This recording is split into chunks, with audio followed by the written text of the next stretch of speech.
Hi, I'm Hope and I read Canadian. And I'm going to read a scene from my book, Welcome to Can't Fill in the Blank. I'm sorry I'm late, WMD said. What have I missed?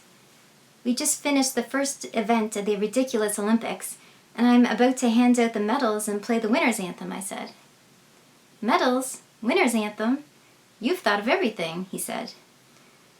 Well, maybe not everything, I whispered to him. What if Moxie wins every event? The boys don't look bummed out yet, observed WMD. Anything can happen at the ridiculous Olympics, right? So there's a chance they could win an event or two. The kids scrambled on top of the podiums and patiently waited as I awarded each of them their medals. I then gestured to WMD to hit the play button on the boombox. I had chosen Survivor by Destiny's Child to be Moxie's anthem, and she absolutely loved it. She marched in place on top of the podium, not an easy feat considering it was made of plastic crates, and pumped her fists in the air. I have a feeling we're going to be hearing that anthem a lot today, WMD whispered to me. The next event was Frisbee Discus. It involved throwing a frisbee like a discus, hence the name Frisbee Discus. The boys both made fine throws, which seemed to satisfy them. Then it was Moxie's turn. As Moxie spun around in a circle, preparing to launch the frisbee, I realized I had made a grave error. I had forgotten to factor in Moxie's mighty strength. We watched in awe as the frisbee sailed over the fence and into the great unknown. We never did find out where it landed. Presumably, it fell from the sky and into someone's backyard. I can just picture it. A neighbor looks up at the sky and says, "It's a bird. It's a plane. It's a frisbee?" The toilet plunger throw event, like the Olympic hammer throw event, but with a toilet plunger, had a similar outcome. When it was Moxie's turn to throw the toilet plunger, it too sailed over the fence, never to be seen again. I have often wondered whether it landed in the same backyard as the frisbee.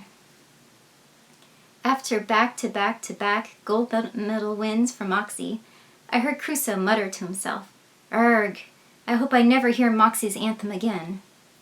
Then the unthinkable happened. Moxie lost. The event was the water balloon shot put, which was exactly what it sounds like. By this time, the boys were becoming rather discouraged, and they made rather half-hearted throws, with Crusoe's water balloon traveling slightly farther than Danger's. After their throws, the boys plopped down on the ground and waited for the inevitable, for Moxie to win yet another event. Moxie calmly tucked the water balloon under her chin, preparing to spin around in a circle and launch it into the air. However, she must have miscalculated her own strength, for the water balloon immediately burst when she placed it under her chin. On her next two attempts, the same crazy thing happened. The water balloons burst as soon as she tucked them under her mighty chin. For a moment after Moxie's third attempt, there was complete silence. Then, realizing he had just won, Crusoe jumped into the air and dashed to the top of the podium to receive his gold medal. He was grinning with glee when I draped the gold medal over his head. He turned his head in the direction of the boombox with eager anticipation, wondering what his anthem would be. Upon hearing the opening line of Tub Thumping, Crusoe laughed so hard he tumbled off the podium.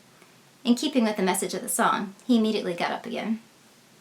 As he stepped down from the podium after the medal ceremony, I glimpsed a look on his face I had seen only once before. Crusoe had a look of determination.